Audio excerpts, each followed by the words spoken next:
psychologists and going to psychiatrists, you understand what I'm saying, and dealing with mental health, right?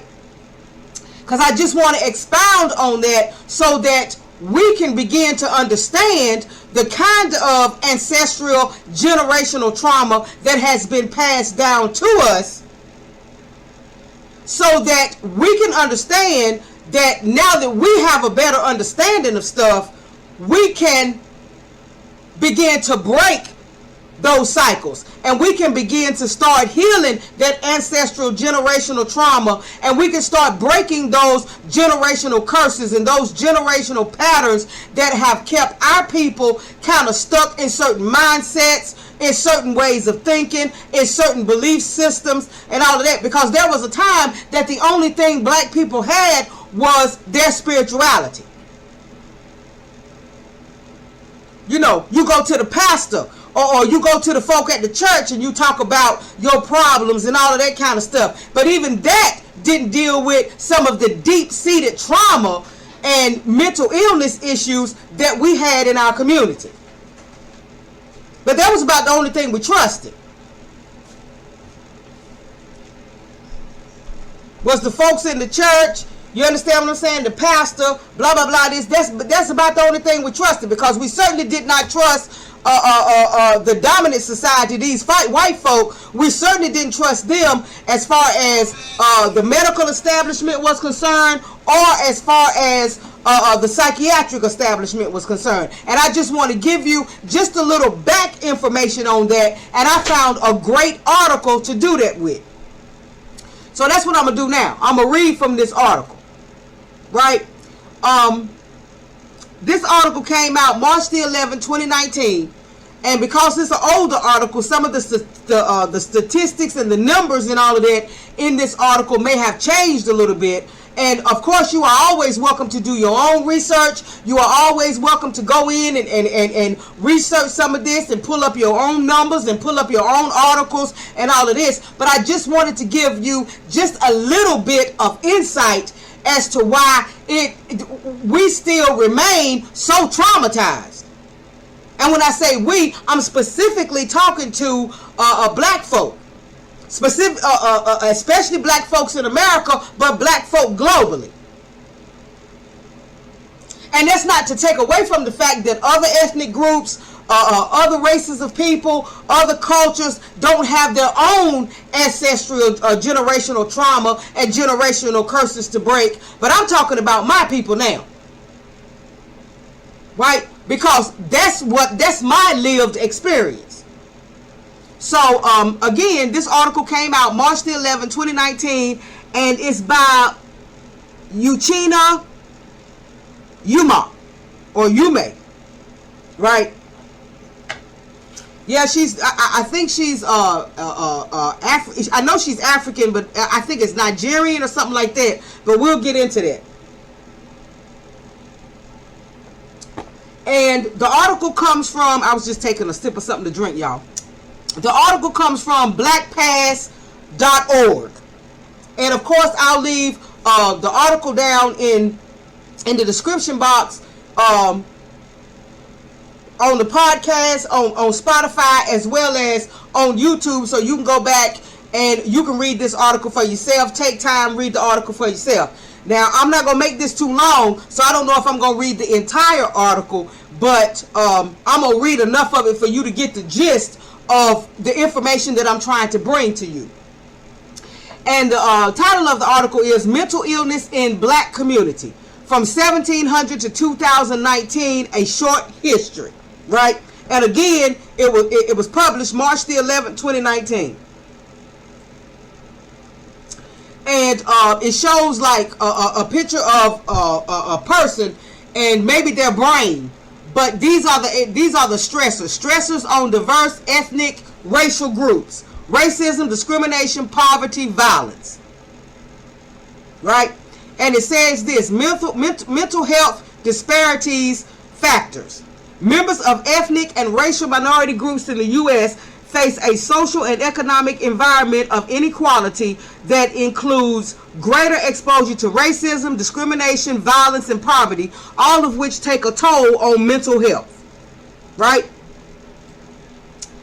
And it says in the article below, Dr. Uchenna Ume, a former San Antonio, Texas physician, briefly describes how mental health among African Americans was viewed and treated by the American medical community from the antebellum period, meaning antebellum slavery period, until today. In the process, she describes how those attitudes have impacted black views of mental health into the contemporary era, right? So let's get into this. In 1848, John Galt, a physician and medical director of the Eastern Lunatic Asylum in Williamsburg, Virginia. Now, I live in North Carolina.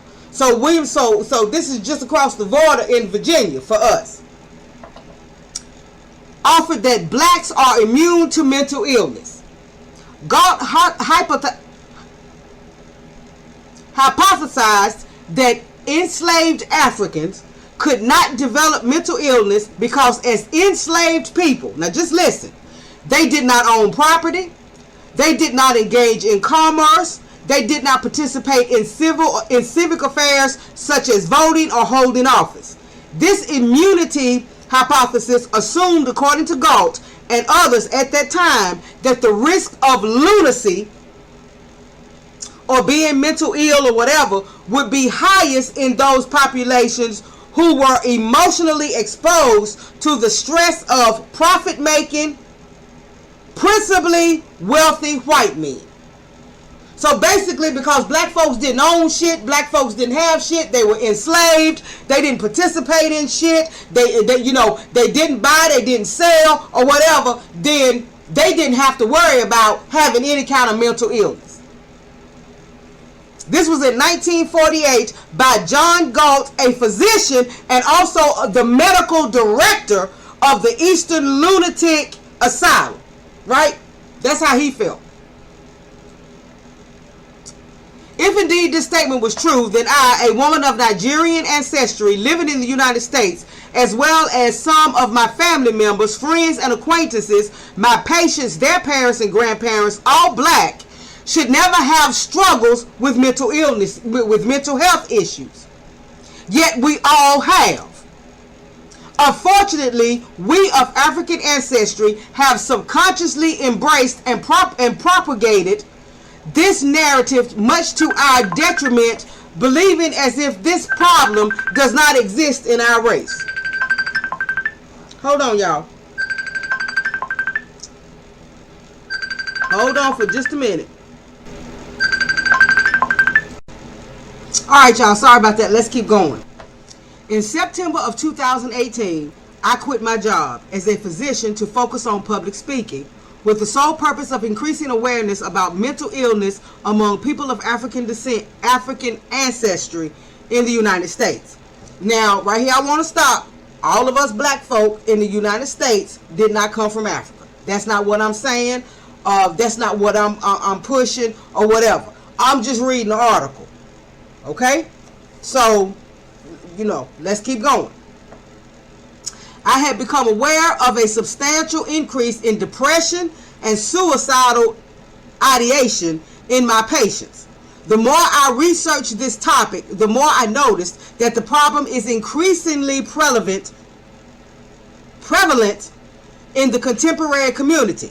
Today, suicide rates in African American children, black children in the United States, age 5 through 11 years old, have increased steadily since the 1980s and are now double those of their Caucasian counterparts. Let me read that again. Today, suicide rates in African American children aged 5 to 11 have increased steadily since the 1980s and are now double those of their Caucasian counterparts. Black men, and y'all need to listen to this, especially black women, y'all need to listen to this and pay attention to this, because black men have not had an outlet. Black men have not felt comfortable enough to talk about their trauma and talk about their problems and talk about their issues and talk about their mental illness. They haven't had anybody to go to. So just listen to this. Black men made up 80% of attempted suicides among African Americans in 2015. So in 2015, black men made up 80% of the attempted suicides among other black folks. And in the U.S., black males are 3 times more likely to complete suicide than black women.